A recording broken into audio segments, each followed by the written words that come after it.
What's up, sports fans, and welcome to the Sports Opinions Podcast. I am your host, Alex Cuesta. You can find me on Twitter and Instagram at @A_Cuesta30 and find Sports Opinions on Twitter at SportsOpinion30, and please go visit the Facebook page. And if you're listening to this podcast, thank you as always. It's always appreciated that you listen. Spread the word. Give me a like, a follow, anything on any of the great outlets that you can listen to this on. We're on Spotify, iHeartRadio, Apple Podcasts, Google Play Music, Spreaker, YouTube. So really there's no excuse not to listen to the podcast. And another reason why you should listen is because of the fantastic guests that I have on it. I'm pleased to announce that I have the first pro athlete on this podcast. He's a fellow Marist alum, I guess, kind of. He did transfer, but I consider him a Marist alum. But he's overseas basketball pro, Anell Alexis. What up, Anell? What's going on, Alex? Thanks for having me on the show. Without a doubt. So, Anell, where can people find you? On Instagram, I'm Ray Nelly, so REY.NELLY, the number 7. And on Twitter, same exact thing, except switch the numbers out. So Ray Nelly, REY, NELLY 7. No period on the Twitter though. Now, I follow Anell on both Instagram, Twitter, and I gotta say, he's an interesting follow. I just read one of your tweets the other day where it was basically, you never know you have fans, but they'll be the ones that just be sitting there not liking anything but reading everything you got. Do you have personal experience where you kind of know that people are just like shadow watching and not saying nothing, hating on the side, but really, they're just following everything you do? See, that was actually, let me be honest with you, most of my tweets are from personal experiences and probably really recent ones. So that one, no hate was being thrown, thankfully. But sometimes you just aware, put it that way. You're just very aware of what's going on around you. And you just see people just watching your stuff and being aware of what you're doing, but they will never show you any love. But I was always told love is worth less than hate. So yeah, and for the record, Anell should know this, I like a lot of his stuff. I retweet a bunch of it because a lot of it is thoughtful and it's good stuff. Nothing is really, there's no hate really involved. Anell's a pretty positive dude on social media. I think he sees all the crap going on with social media right now, so I know he's being smart about it. Yeah, gotta be. Definitely have to be. So you're my first pro athlete. Again, it's a great honor, and I really want to talk because we were at Marist right around the same time, and you left a little bit early. We're going to talk a little bit about that. Mm-hmm. But time at Marist, you were a pretty highly touted prospect out of high school. You were coming into a program which we had just got a brand new head coach. The hype was he was a coach from Memphis. He was over there, he helped coach Derrick Rose. He was the recruiting coach there. Fantastic coach by all accounts. And what was it like? Did he come after you on the recruiting trail? That was essentially what happened. So an assistant coach that was on the staff at the time, he was my assistant coach in high school. So he went from obviously high school where I was at. I went to St. Benedict's in North New Jersey. He went from high school where I was at, went to Marist. And essentially just basically told them, yeah, I got a kid that's pretty good that could play here. It's talking about me. And so from that point on, they had come to a couple of my summer camp games, watched a couple of my AU games. And he could really recruit. He's a great recruiter. I really fell in love with his idea, his project that he had in mind. But yeah, that was really how it started. That was basically how everything started. Now, I know there had to be a little bit because I know your dad played for Syracuse, did he not? Because I know my coach of track and field, Chuck Williams, he was on the podcast at one point, but you have a friendly relationship with him while we were at Marist. But he was a big fan of your dad's, right? Right, he did play at Syracuse from the years of 1982 to 1986. So a lot of people, especially in that area, because not too far away from Syracuse, were familiar with him. Now, and I'm just, curious, was there a push by your dad to want you to really even walk on to Syracuse if necessary, or was he really just like, do what's right for you, go where you feel you need to go? He never even, my dad never even mentioned Syracuse to me, for being completely honest. But yeah, that was really how that one went. That was never even a thought. I don't even think that was a thought in his head. Now, I'm going to be honest. I thought that you, especially on the Marist teams, unfortunately those teams, we struggled mightily. under, Chuck Martin was the head coach. I'm not afraid to name him. He was a coach. He was a great guy. I knew while I was there, I met his family. I was friendly with him. Fantastic guy. He just didn't have a lot of success as a head coach of the Red Foxes. And I think one of the things was, I don't know, you could probably speak a little more to this. It seems like he just fell in love with some guys. And he just kind of let dudes like you kind of sit the bench where you got a lot of playing time. You got a good amount, I think, your freshman year. Then it dwindled a little more sophomore year. And then by the time junior year rolled around, you were riding the bench a lot more than you should, especially a guy with your hustle, with the type of impact player you could be. Explain to me just like how that felt, what it made you think. Did it make you kind of rethink about this whole basketball thing, going through something like that? It's weird, like, especially looking back on it now, because you obviously feel that, well, at least I know I did, that you had known some things. This is about yourself, I should say, like, not even about the situation. But you just had known some things. Like, kind of a situation, kind of a thing of, I wish I knew then what I know now. But yeah, it was really difficult. Like, that year, I remember specifically my sophomore year, it was a little more difficult for me because I went from actually playing my whole life. I was usually playing like either a shooting guard or small forward position to playing my sophomore year only power forward and center. And I don't know if you remember me too much, but especially back then, I'm only at that time, I was probably like 6'6", maybe 6'5", but like 200 pounds even. Now I'm a little bit bigger, like 6'7", like 210. But I was like thin and not that strong, to be honest. And they had put me in a tough spot. So I had never played that position like that before either. And as a basketball player, the back line to the center and the power forward, they're the two most important positions in terms of defense because you see everything. You're basically like a safety on a football field. You're the eyes of the defense. You have to be able to call things out, see things before they develop. And like I said, that's my first time having ever done it. So that was really where I noticed, and looking back on it now, it was really a struggle for me. And then, like you said, kind of come junior, it was different because, and to be honest with you, I really don't put too much fault or blame on Chuck Martin because he was in a tough spot too, where he had to win games, especially come that last year, or else obviously, what you saw, his job was on the line, and so he had to really play with the people who he felt was going to give him the best chance to win the game. So that junior year, it was as weird as it is to say, I wasn't as distraught as I was that sophomore year because I knew the situation and I kind of knew I had blown my shot from that previous year. Now, there was a lot to be said about maturity coming with age and everything like that. And isn't it really weird? I got a few things out of what you just said because you just brought a lot of good and a lot of real stuff that a lot of guys really won't admit. Their own faults or just things that happened in the past and kind of reflect on it and learn from it like you obviously have. But isn't it weird to look back on, our 18, 19, even 20-year-old selves and was like, damn, we were boys. We thought we were grown-ass men, but we were boys. Like, it's weird now. It is because, obviously at that time you really don't. You don't know any better. Like, you know what you know. You know what you're going through. You know what the experiences that are relative to you, and you're from your own perspective. Obviously, adults, they obviously know different because they're a little bit older. But yeah, you're right. Like, especially at that time, I know, like, I really had, and the thing is, we had such a big group. We came in, I don't know if you remember, we had 6 freshmen that came in. Yeah, and by the time our sophomore year had finished, it was down, actually, I take that back, because that was my redshirt freshman year, but, like, sophomore year academically, we were down to 2.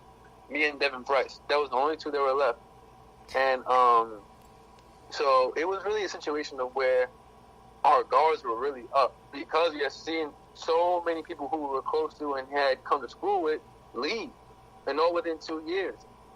So, yeah, what you said makes a lot of sense. It makes a lot of sense. And it's crazy because Devin Price was a McDonald's All-American, and that was actually massive because it's been Marist, actually, you know it, and you were probably sold on, the tradition that we had success as a basketball team. We have Rick Smith, who's one of the best centers, one of the most revolutionary centers to ever play the game.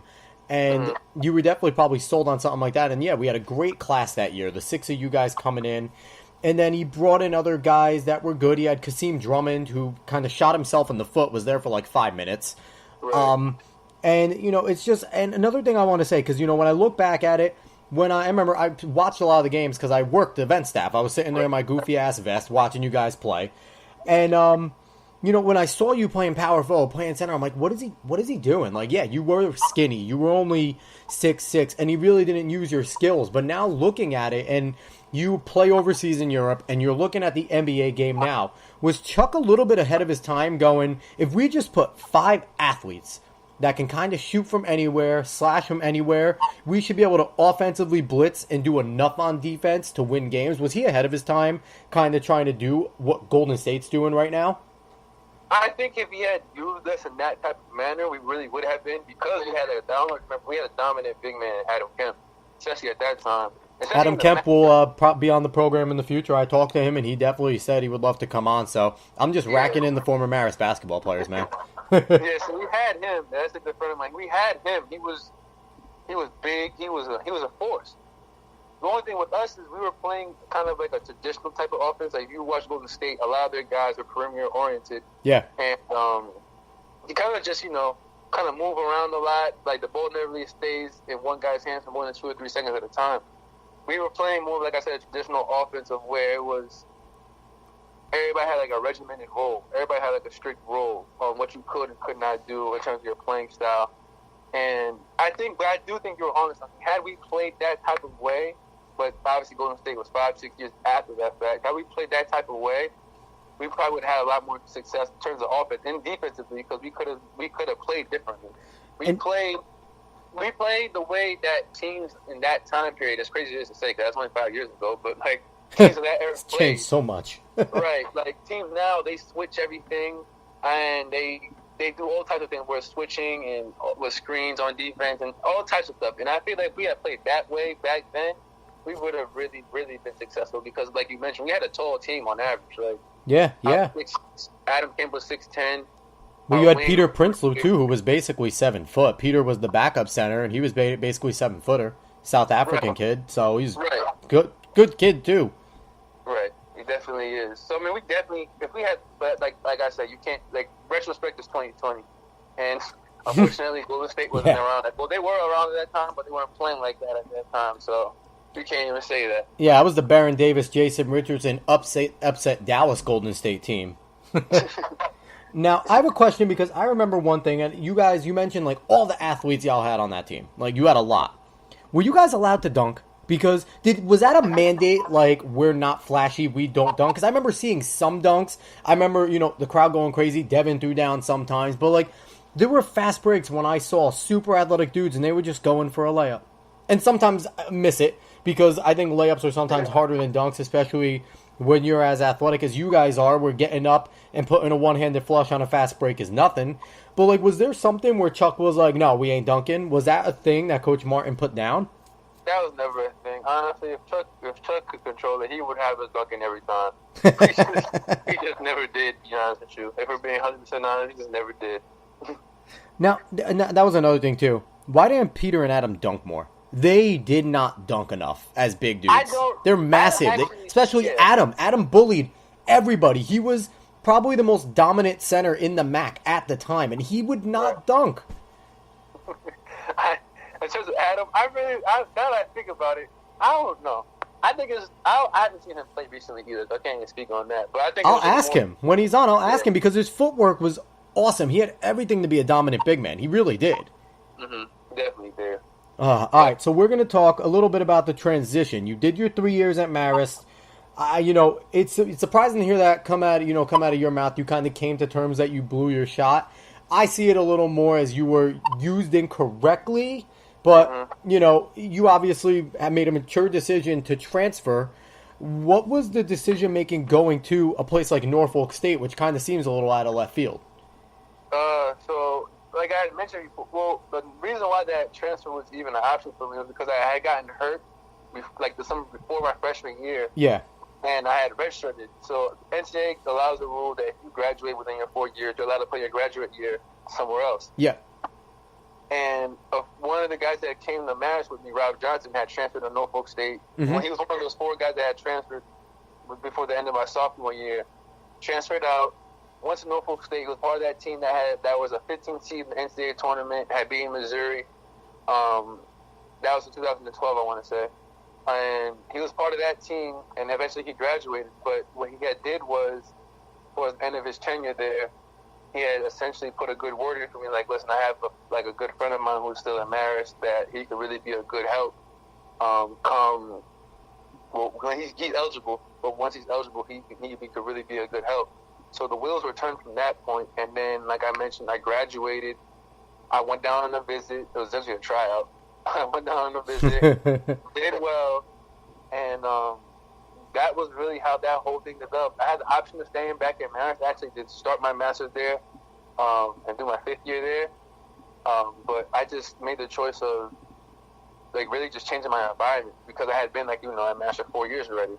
I ended up getting my master's online from Marist, but I actually, like I said, I went to Norfolk and started it there. And, but yeah, that year itself was just really, really, it was eye-opening because that was the first time I had won in several years. Like, I hadn't won games, obviously at Marist, Oh, yeah. but that was, the first time that I had played and won in a long time. Which is weird coming from a juggernaut high school in Jersey. It's no secret the high school you went to, the purpose of going to that high school is to play at the next level, at an elite level. That's why you go to that school. So when you were over at Norfolk, what was it like, number one, not walking in as an alpha? Because even though, your playing time was a little bit less at Marist, but you were still a veteran your junior year. Obviously, guys looked up to you. You were a leader on the team. Going into Norfolk, you were basically a guy, people knew what you did, but you were coming from Marist. Marist really hasn't done much. Did you really have to step in right away in camp and prove yourself and grind and show the guys that, hey, I'm here to be serious and I'm here to be a part of this team? What was that like? Honestly, so we graduated, we had a late graduation, I remember, from Marist. I think it was May 23rd, something like that. Yeah, something like that. And I promise you from I would say May 24th, we came back to Jersey, May 24th. Up until when I had to go to, they start school a little earlier. They start school within the first 2 weeks of September. August, I should say. Yep. I don't think, even to this day, I had been ever so focused or locked in on a task or objective in my life. I really didn't do anything but just work out constantly every single day for that entire summer. So when I got down to Norfolk, my mentality was, it was really two things. One, I just worked my butt off the entire summer, so nothing's in the way of that. But then two, there was those 3-4 years of frustration that I had built up at Marist, and I was nothing's getting in the way of that either. These people don't even know what I had to go through up there. All the losing, and also, like you mentioned, the not playing. And the thing is, I went to a situation of where they had, I want to say, 6 or 7 seniors already on that team. When I got there, the year I got there, so I would count it as 8. And I really just, honestly, my mentality was I don't care. That was really my mentality. It's not as crazy as it is. I just did not care. You were just going to ball. You were trying to ball out and show out. Right. The way my mentality was at that point, I really just did not care. I really had the mentality of I really don't care who's in front of me, what guy they put in front of me, what we got to do. I just did not care. I really did not care, and that was really that was really that. Now, was the team good to you? Was the competition healthy? Were the guys embracing your kind of, yeah, you've been here, yeah, you were recruited by them, but I'm going to take your spot type of work ethic that you were putting in?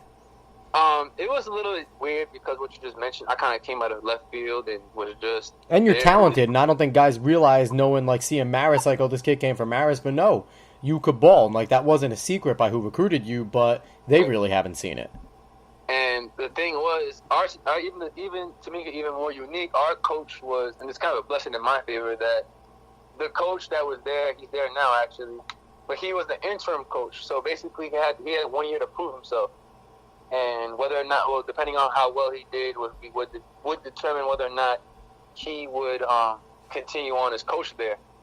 So he just played the best, and that was it. Right, exactly. And so I remember first of all, that training camp was harder than any training camp we had done at Marist because they have a much more of an emphasis on conditioning.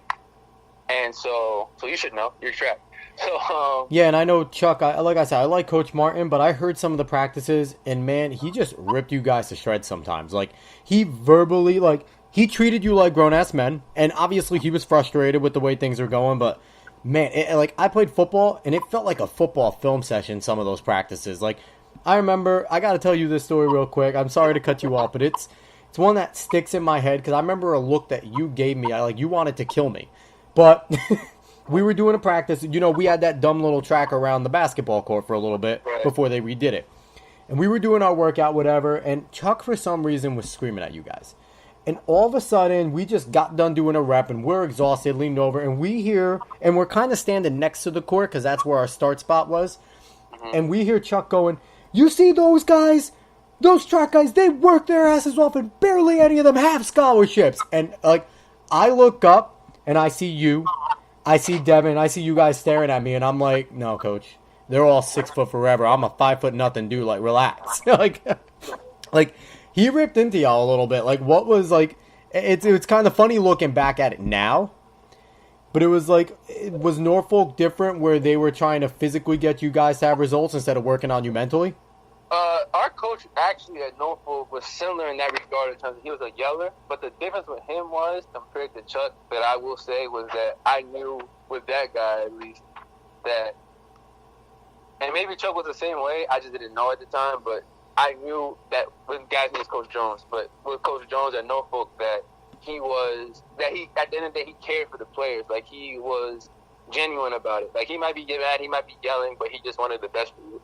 At times, and like I said, the only reason why that kind of doubt creeped into my own head is because of all the people who I seen leave throughout the course of my time at Marist. We had a lot of transfers.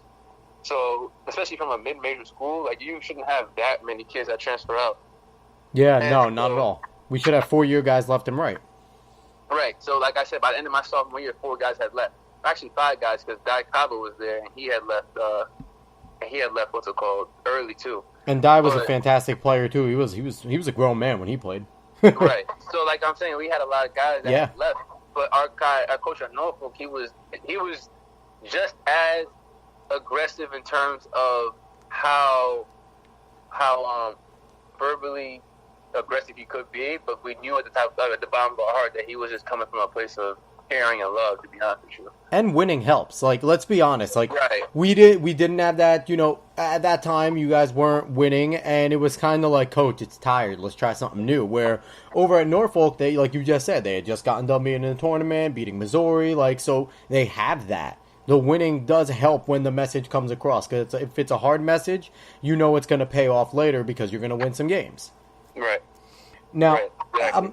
Now that you're now taking you're playing overseas, would you ever picture yourself playing overseas if not for that transfer to Norfolk? I really do not think that. I can't say that would be a possibility, but I think that it would have been 1,000 times more difficult, just because. Well, one, like I mentioned to you, we won more at Norfolk. Yep. And then 2, I played well, but then 3, also, like, it was just at Marist at that point, mentally it was just difficult to be there because I had been there, like I said, for 4 years already. I had basically seen everything that high school had to offer. I feel like if I had stayed there for that 5th year, and I remember me and Mr. Murray, the athletic director, had a conversation about it when I was making my decision. He was like, a lot of kids, he mentioned football kids, because football kids, obviously, a lot of them end up being 5th years there because they get hurt. But I remember him having a conversation with me. We were in his office, and he goes, a lot of kids, when they're presented the option of the 5th year, they sound good in theory because, man, they got another year where all their friends are leaving and whatnot. But what you tend to see is a lot of these kids are miserable and dejected because they don't realize that all their friends are gone. Yeah. And they're really there with a whole group of people, a whole bunch of people who they don't really know like that because they were around the same people for 4 years. And I really took that into account. And I'm more than happy that I took that leap of faith, or whatever you want to call it, to Norfolk, because it was a completely different environment than Marist was. And it kind of like rebooted me. That's what they say after those 4 years in Marist.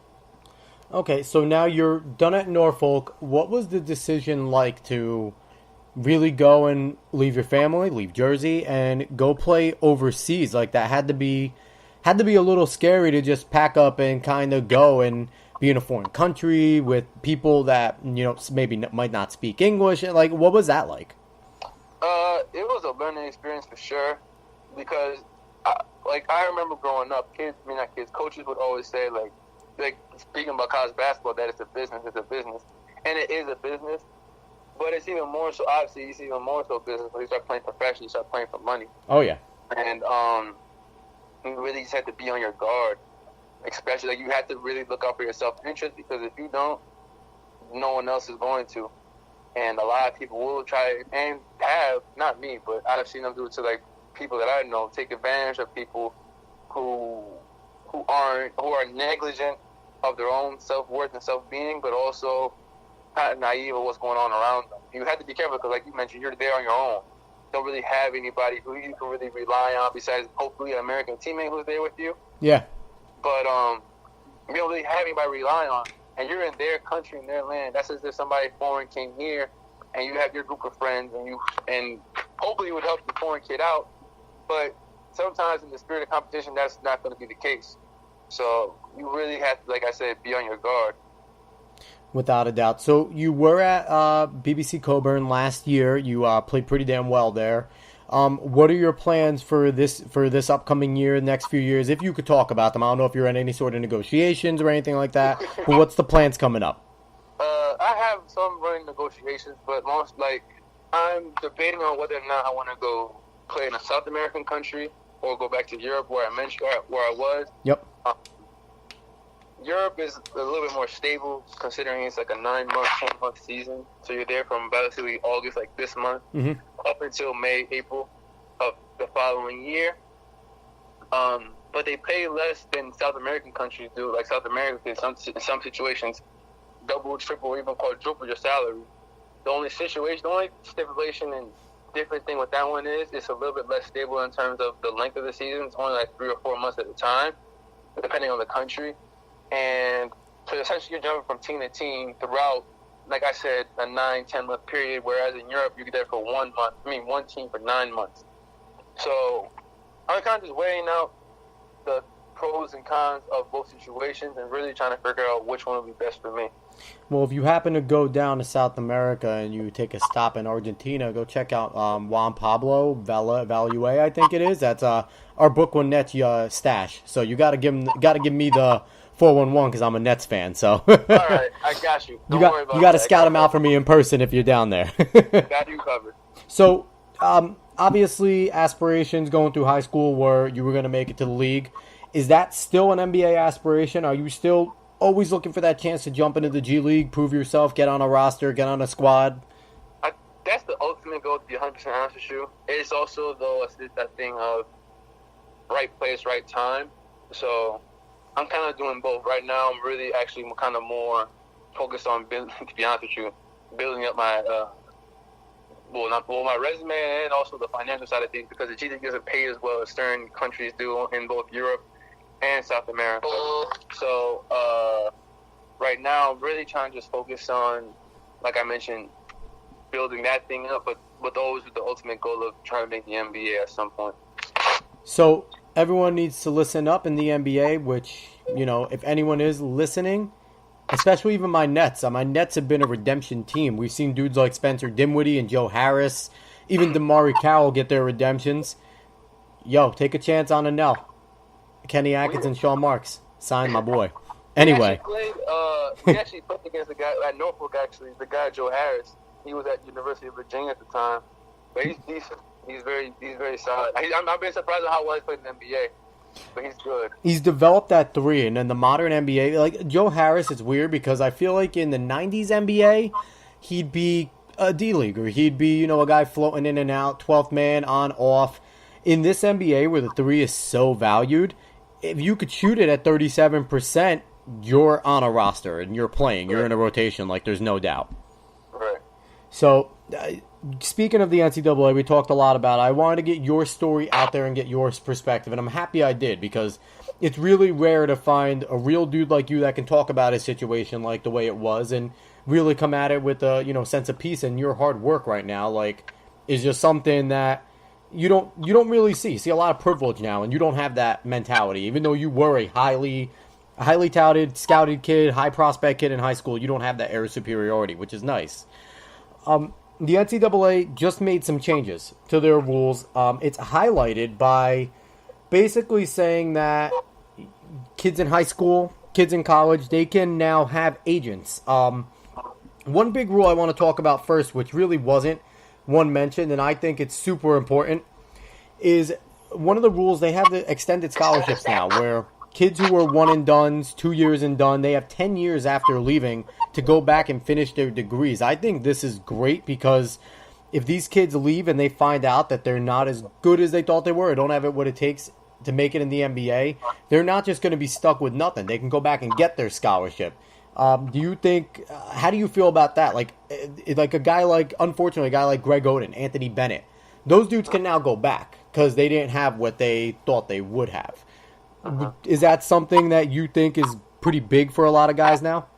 I think it is, because if you really pay attention, in my situation, you know a lot of guys who have been through the NCAA or the professional or high school ranks. You tend to see that it's really a machine that can, if you're not careful, like reel you in, chew you up, and spit you out, and you're left with nothing.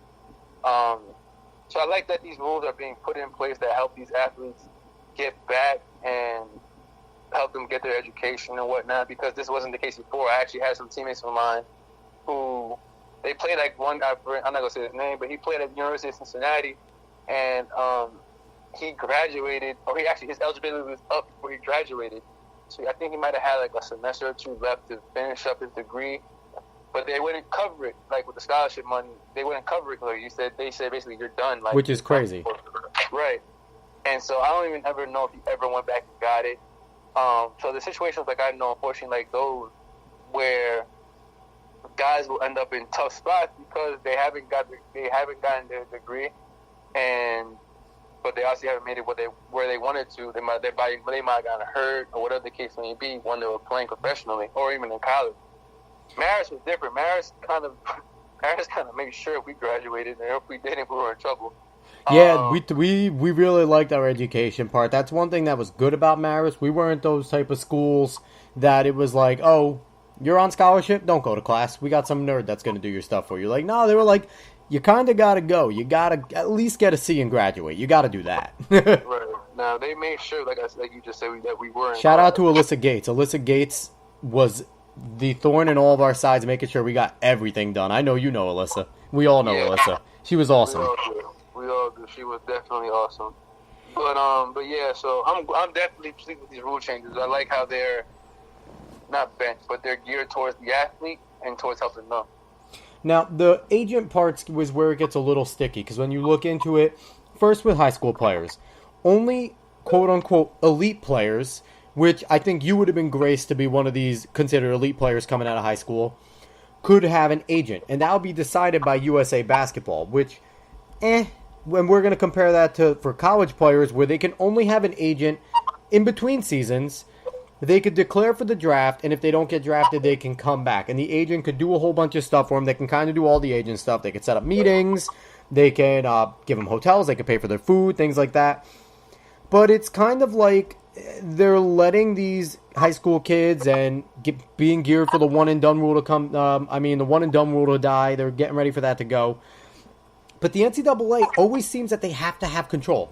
They can never just let it completely go and let the players have control. Like, you can have an agent, but, like, I think it's a step in the right direction, but it might cause more problems than it's worth, because if you're that bubble, quote-unquote, elite high school athlete that thinks you can jump to the league, where does that leave you, you know?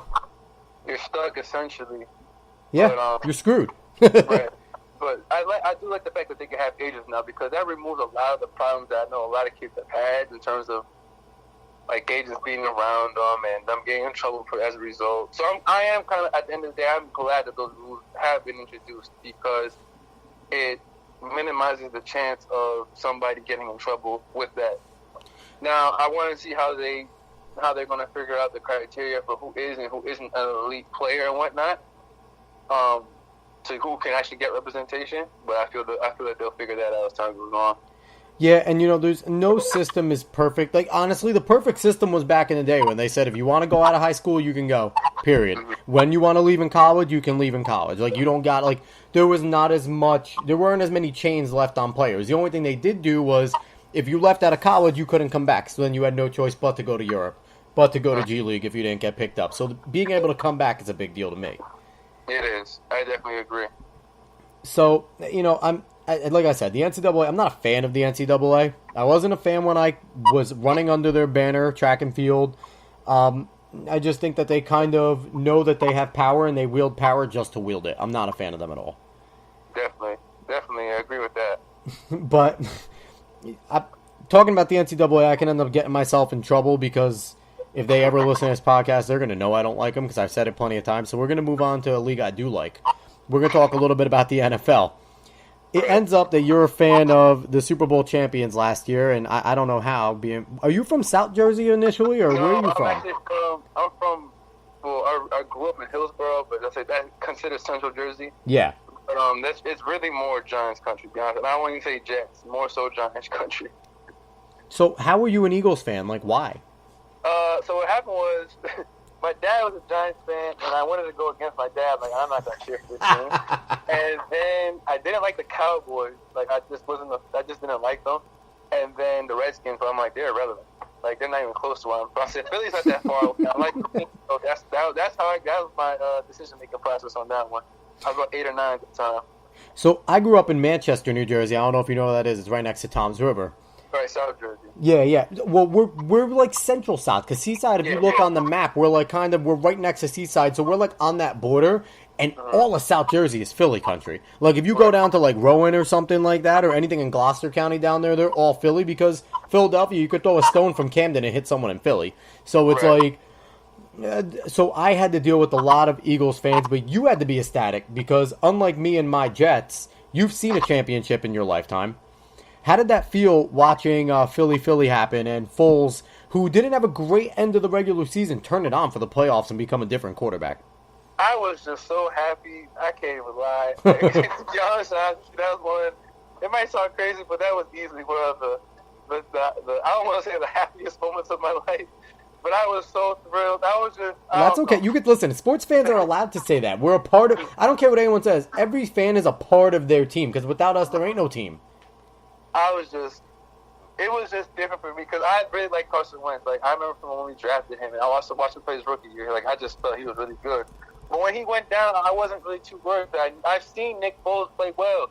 A lot of people don't remember this year I was at Norfolk. He was, so this is about 2014. He played really well. Like, he led us to the playoffs that year as well. I think he had a 10-6 record. This is when Chip Kelly was there. Yeah. Before Chip Kelly got rid of everybody. Chip Kelly, he did some weird stuff where there was no label. You couldn't even say what the hell he was doing, because I don't know if he understood at that time. he was bringing a lot of that read pass option stuff, the zone read stuff. Nick was really good with that. And what they did was they brought a lot of that back for him when he became the starting quarterback. So tell me, you were this 6'6" big ass man jumping around, weren't you? I was actually in a bar in Germany during the Super Bowl, and luckily there weren't so many Patriots fans there. But I was telling people, I'm like, look, we're going to beat them. How big is the NFL over there? Was that a big deal? Is the Super Bowl a big deal over there in Germany? It was like... Not like America? Nothing like America. But I'd say there was like 20, 25 people in the bar. The only thing was, it was like 2 or 3 o'clock in the morning when the game had finished. So it was super Did you have practice the next day? Luckily, we had a day off. We had a game that day, so we just went from the game to the bar. I'm sorry, I don't know if they're saying that, but that's what ended up happening. But so I'm curious. I have to ask you this: did you ever meet any Bundesliga for soccer players there? Did you ever meet like Ozil or any like big players like that for the German team? I actually have not, but when I was in northern Germany, I actually did run into a couple of guys, but it's different. Like, they're almost on a level where you can't even get near them type of thing because they have so much security and. So you being a fellow pro athlete couldn't even get near another one. Are they like what like LeBron being out or like what like a big superstar like Ezekiel Elliott being out would be like, where they're going with their entourage or some security deep with them? Like, is that what it's like there for them? Right. And you have to understand, like, soccer is the biggest sport in Europe. Actually, it's the biggest sport in the world besides us. So anytime a famous soccer athlete pops his head out, it's like I said, like they shut everything down. Everybody was Not even in the we couldn't. I saw them from a distance. Just put it that way. I couldn't even get close to them. I saw them from a distance. Did you learn to like soccer while you were there? Did you watch a good amount of it? I was actually a fan of soccer since I was a kid because of my mom's cousin. Well, my cousin, I should say. He played soccer, and he was actually pretty good to the point where he had the opportunity to play professionally in Brazil. Wow. And so I was really just since I was like 6, 7, 8 years old, I've been a fan of soccer. So do you have a Premier League team? Yeah, Arsenal. Oh, come on, Arsenal. And, I was a Thierry Henry fan growing up. Okay, well, I'm a Red Bulls fan, and I'm also a City fan, which is I know it's a contradiction because NYCFC, but they created them, so I keep my Red Bulls on my side. Okay, so you're good in my book. Yeah, I'm not gonna switch. I ain't a fake fan. But no, I was always an Arsenal fan. These past couple years have been rough to say the least, but we did get rid of Arsene Wenger, and that has to be seen as a positive. I'm sorry to say that, but it's a positive. And so hopefully now, I think the Premier League starts Saturday, so tomorrow. Yeah. So I'm looking forward to see what we can do. Hey, my blue shirt, City's going to take it anyway, so don't worry about it. That was my Alex team too, so. Yeah, I know. Listen, if you're in touch with Watts, I know he's a big-time guy now. I tried to get in touch with him. I would love to have Watts on. Let him know that this is actually pretty fun to do. I know he's... Also, it's a big time now. Menelik's a great dude. Like, I had fun working with him the one summer I did when he was over there in the summer. Just an awesome dude. Yeah, he definitely is. I talked to him, like, right now. I spoke to him a little bit, but he's in training camp right now. So. Well, yeah, he's busy now, obviously. Yeah. Like, him and... Yeah, it's funny. He's probably, like, obviously we have Terrence Fady now from Marist, but before that, Menelik was the best football player to ever come out of Marist that never played football. Never played a down on football team, right? Crazy. But back over to the Eagles. Are you concerned at all right now? Because Wentz is still recovering from his ACL, MCL. He didn't play. He's moving around, but he hasn't done any sort of physical stuff yet. He's throwing in 7-on-7s, but I don't think he's participated in full team yet. Nick Foles went down with a little bit of an injury. Not playing right now in camp. Didn't play in the first game. Any concern right now that Zach Sudfeld's going to have to throw a football for you guys? Nah, we have. Or like Nate Sudfeld. We have good 3 weeks, 4 weeks for the first game. And worst come to worst, I'm sure Nick Foles will be back. Look, this year, for me, I'll be honest with you, this year for me, it's just like a grace year. I can really just sit back and enjoy my win, because I'm going to. Now, are you one of the guys that thinks that, all right, you guys go in, Wentz does come back, say Wentz comes back and he's ready for week 1, y'all are 3-1, 4-1. Is it time to go? Hey, Nick, you trying to go somewhere else and start? Like, are you the guy that says you guys owe it to Nick to let him go start somewhere else? Honestly, if I was the general manager, if I was Howie, I can't pronounce his last name, but if I was Howie, I know that's his first name, I would let Nick go, like, whatever Nick wants to do. If Nick wants to stay and be a backup, he can stay and be a backup. If Nick wants to be a starter somewhere else, we'll work something for him. And the reason why, that man brought us to the Super Bowl. He's written his own ticket the other way, in my opinion. Isn't it crazy he was going to retire before the Eagles picked him up? Like, dude was done with football, comes back, is all right, I'm going to be a backup to everyone's favorite ginger now in the league because Andy Dalton fell out of grace. And then he has to come in and he wins a Super Bowl, and the dude was going to retire the summer before. Like, could you write, like, is there a better story than that? Like, I don't get it. I don't understand. I don't think that there is, but I was just so happy for him, too, because of what you just mentioned. I knew, like, I was in the super Nick Foles, but I was familiar with his story. You obviously followed him. You're still a fan of his. He did well for you guys, yeah.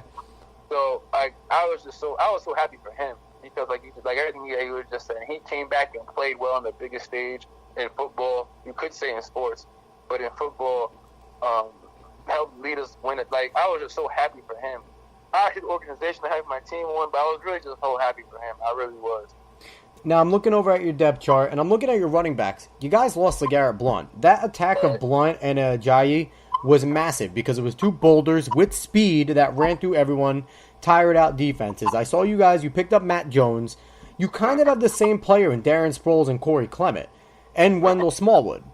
How are you guys going to be able to, because that pounding, I think that really helped Foles out of some of the trouble he was in late in the regular season, and it allowed him to get into the rhythm because that running game kept you guys in games. Is Ajayi going to be enough to be the guy alone to pound it, or are you guys going to miss Blunt with that? I think we're going to miss Blunt a little bit, but you also have to take into account Blunt has had a lot of mileage on him. I want to say he's old, but he has a lot of mileage. But he wins championships. He won back-to-back Super Bowls. He won one with the Patriots, and they came on with one with us. Yep. But he just needs. I think Ajayi could do it on his own. He's been a feature back when he was with the Dolphins. Yeah. So he could do it, and I think Darren Sproles is going to come back hungry because he obviously missed the majority of last year. Yep. And Wendell Smallwood I know is pretty good too. I haven't seen too much of Matt Jones, but I know Wendell Smallwood. I think our running back position is going to be fine.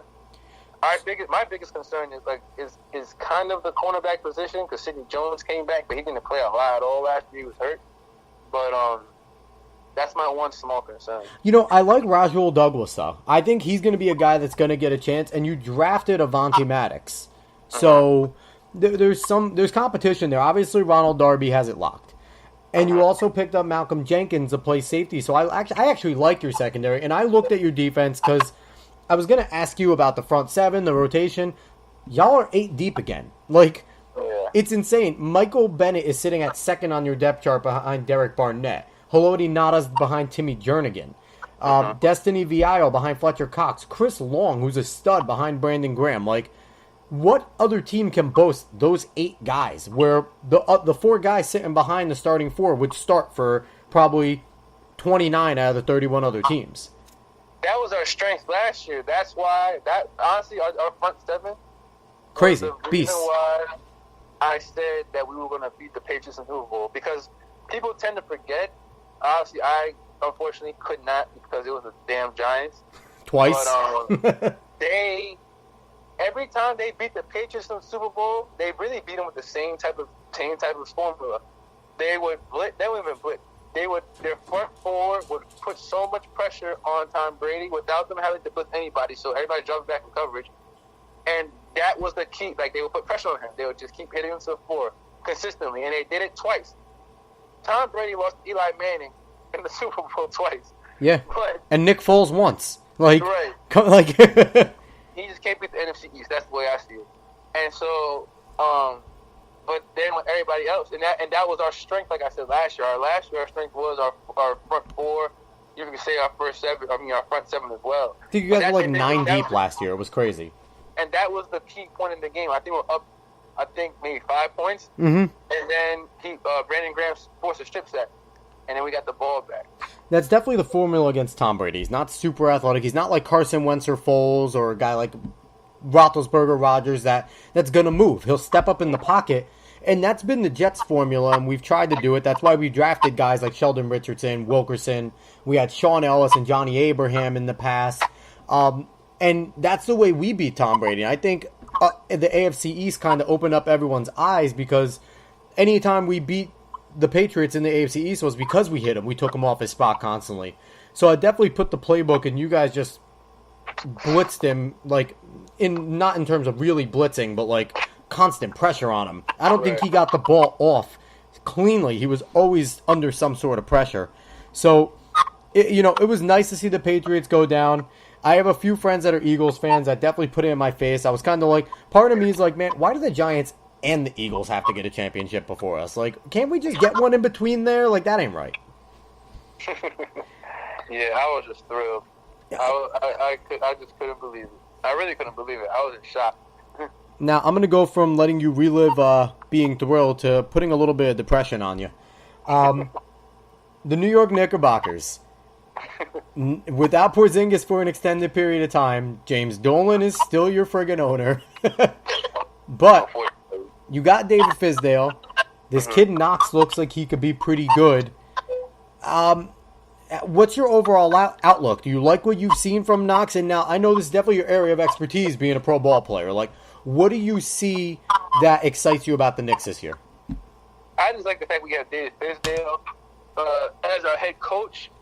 And he's a guy who has a very defined way of the way he wants to play. And he's on top of it, most importantly, in my opinion, he's had success doing it because he was with Memphis before us, and they went to the playoffs in the tough Western Conference.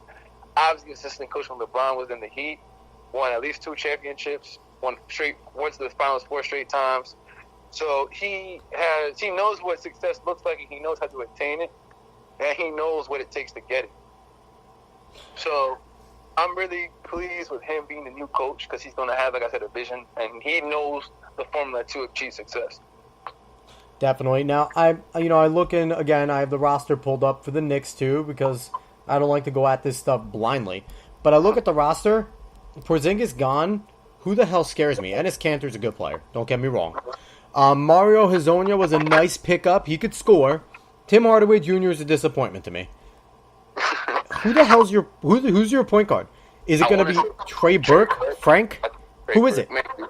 I don't even, or the French kid. And I honestly haven't seen him play too much, the French kid. But Frank Ntilikina? Yeah. But Trey Burke, to me, I like him. He's aggressive. I like him.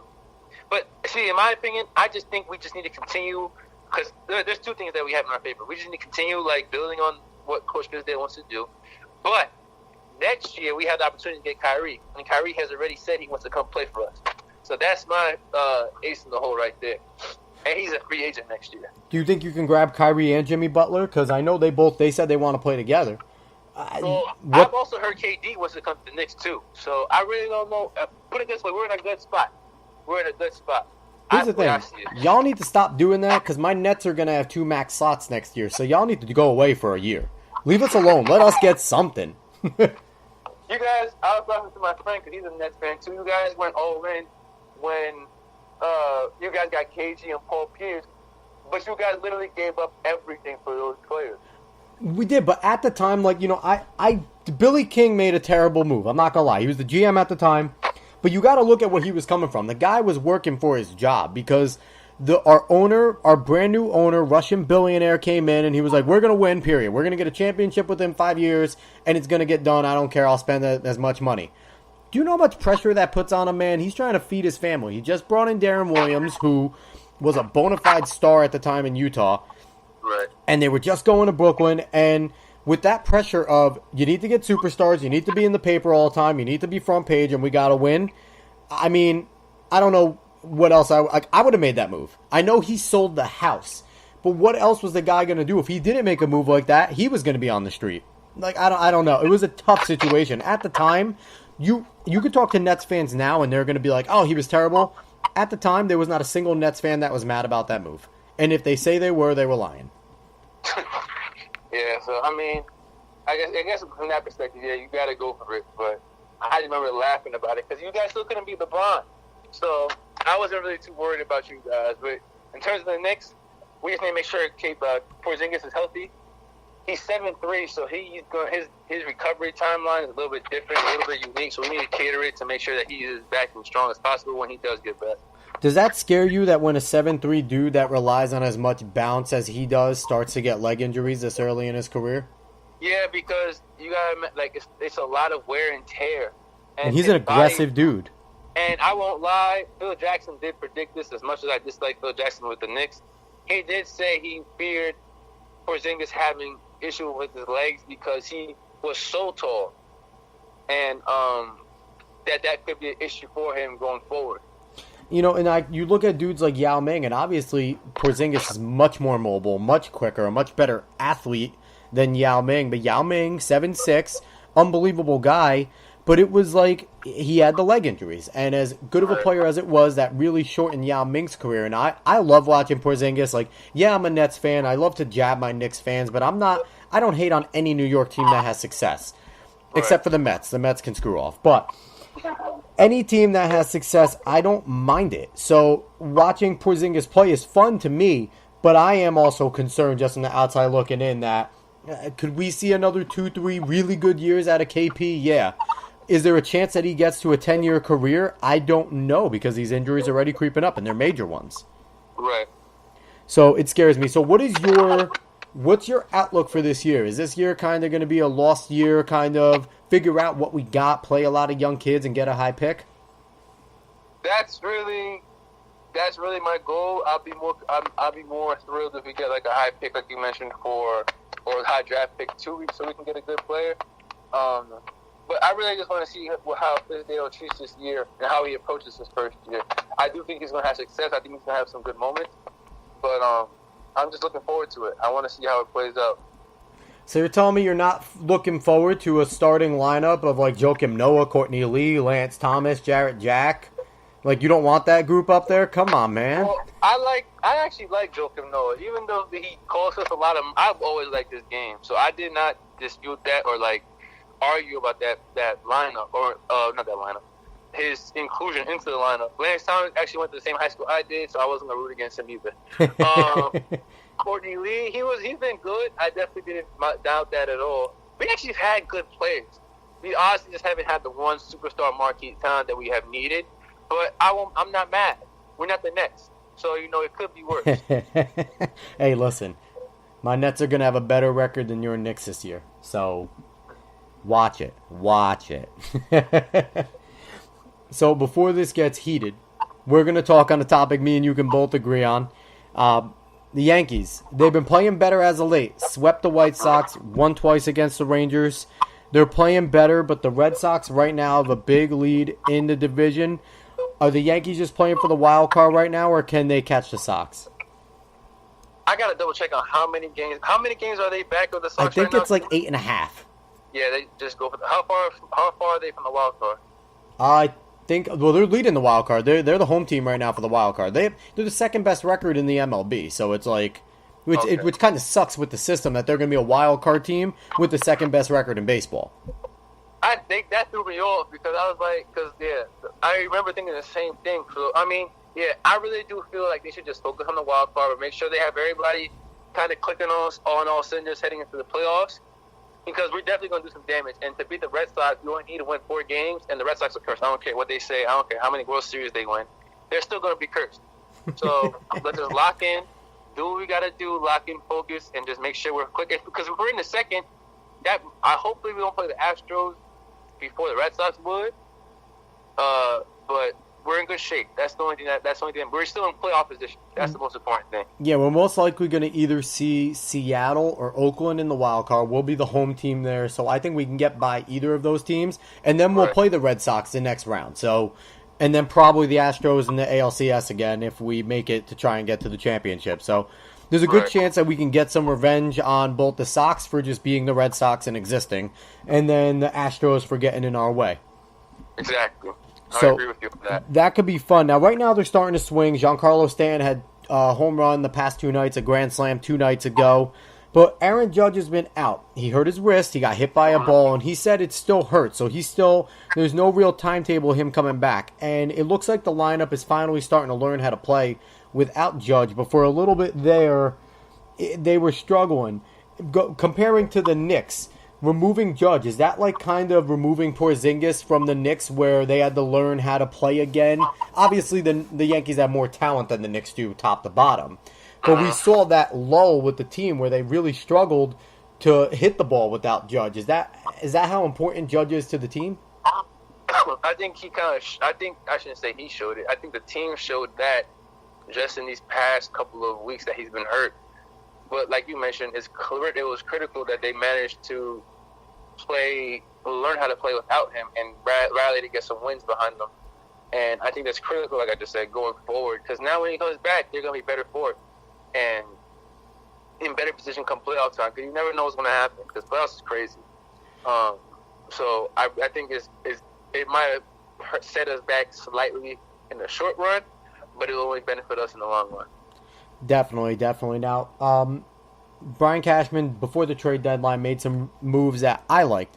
He picked up reliever Zach Britton, who's coming back from an injury, but before that was a lights-out reliever. We have 4 guys who are now former closers, basically now, which is in this league where the bullpen's the most important thing. The Yankees have the best one. Britton's been on and off as a Yankee, but I still like the move. And he also picked up starters J.A. Happ from Toronto and Lance Lynn, and I forget where Lance Lynn's from, but they're both capable starters. They're not the aces that I think all the fans wanted him to get, but he wasn't ready to give up the house to go get a rental or to get DeGrom, because I think the Mets just wanted a friggin' fool's ransom for DeGrom. Do you like what Brian Cashman did, kind of bolstering the bullpen and just getting 2 capable starters and not the one superstar? This is my I shouldn't say theory, but this is my approach when it comes to championship-winning general managers and owners. When they do something, I'm taking their word for it, and I'm standing by them. Brian Cashman has been doing this for years, literally since I was a kid. So yep. I really have him in no position to really debate him. He knows what's best, and he's proven before he knows what's best. So I'm with him. Just put it like that. I'm with him. Dude, should we start that? Like, you want to start that, Logan, on Twitter? Anytime Cash makes a move and people doubt him, just hashtag I'm with Cash. I'm with Cash. That's it. I'm with Cash. That's all that needs to be said. We just started something. No, let's go make some bumper stickers. Let's do some copyright infringement and get a Yankees logo on it. But all right. So one thing I'm trying to do, I'm starting this with you. You're my first pro player on here, and you're the first person I'm doing this part with. I asked you to bring a feel-good sports story that either you experienced or you have heard recently to the podcast, because we're hearing a lot of negative stuff in sports and just all around the world. I'm tired of the negative. I'm trying to bring some positive. So, Anell, what do you got for me? All right. Put me on the spot, so let me think. I'll try to use the World Cup. That was the biggest one. Actually, I got one right now. Yeah. So Paul, I can't say his last name. Pogba. Paul Pogba? Right. I know. Yeah, this is actually a really good one. He, this is kind of funny because it kind of ties back into what we talked to at the start of the show. Mm-hmm. I know he had like a tough time with his manager, Jose Mourinho, at Manchester United. Basically, the whole year. Basically, the coach was calling him out, said he's not as good as all the money that they paid for him, saying that he doesn't. Sometimes he should be focused on just playing the game, not because he's like really a big social media guy. But yeah. Focus on social media, like focus on playing the game, not so much else. Blah blah blah. So he goes for France, and obviously they won the World Cup.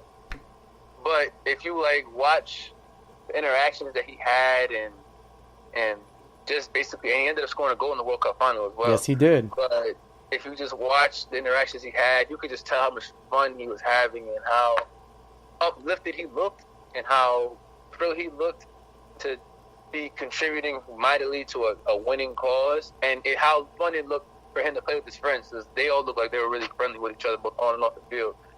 And I just felt like that was something that people need to remember and reaffirm that, at the end of the day, a lot of these guys are getting paid a lot of money to play the sport, but at the end of the day, it's just a game, and we had to treat it as such, something that you're having fun doing. And he clearly was going through it in terms of the emotional and physical tolls taken on him at Manchester, but you could just see him release all of that come the World Cup, and for him to win the whole thing, because you only get that one chance of that every 4 years. So, and there's 32 teams I want to say in the World Cup, so you have a 1 in 32 chance of winning it. Yeah, it's crazy. I was just happy for him. I didn't really want France to win, but I was happy for him that they won.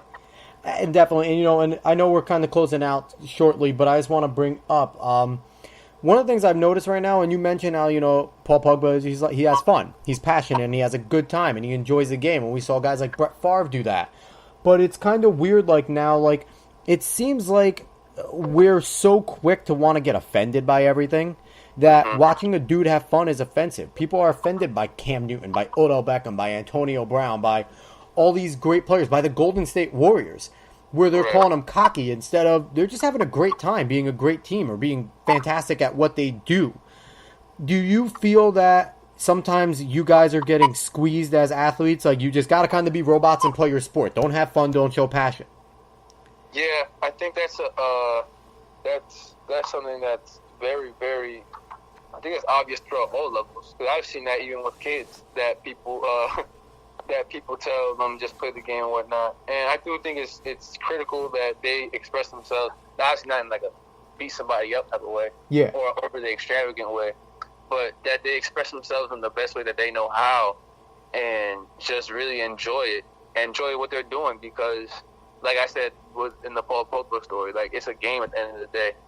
And you grew up playing this game as a kid before you got paid, before you got any type of notoriety or any type of recognition for you were playing a game because you liked it, because it was fun.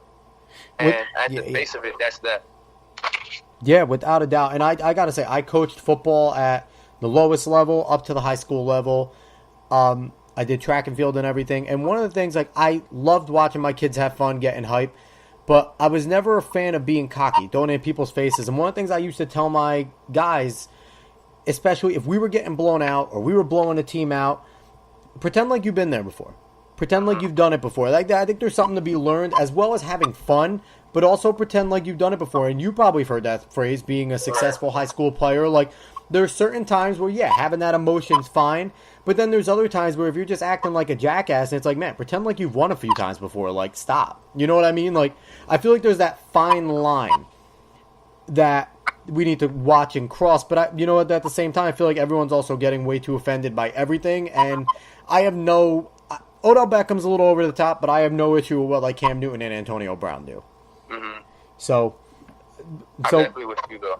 So we'll jump into my feel-good story, and it goes to the NFL.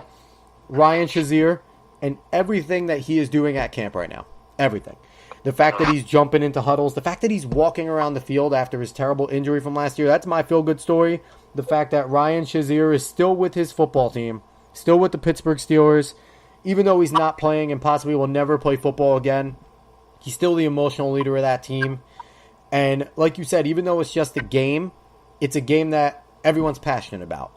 And you're passionate about. It's why you're still pursuing your dream. So that's my feel-good story. Ryan Shazier not giving up, not quitting, learning how to walk again, and just still being there with this football team. That's a great story, yeah. Great story. Absolutely. So with that, that concludes this episode of the Sports Opinions podcast. Anell Alexis was my guest. Anell, it was lots of fun, my man. Hey, I appreciate it, Alex. It was great catching up with you again. Without a doubt. Anell, tell people again where they can find you. Ray Nelly 7 on Instagram is REY.NELLY,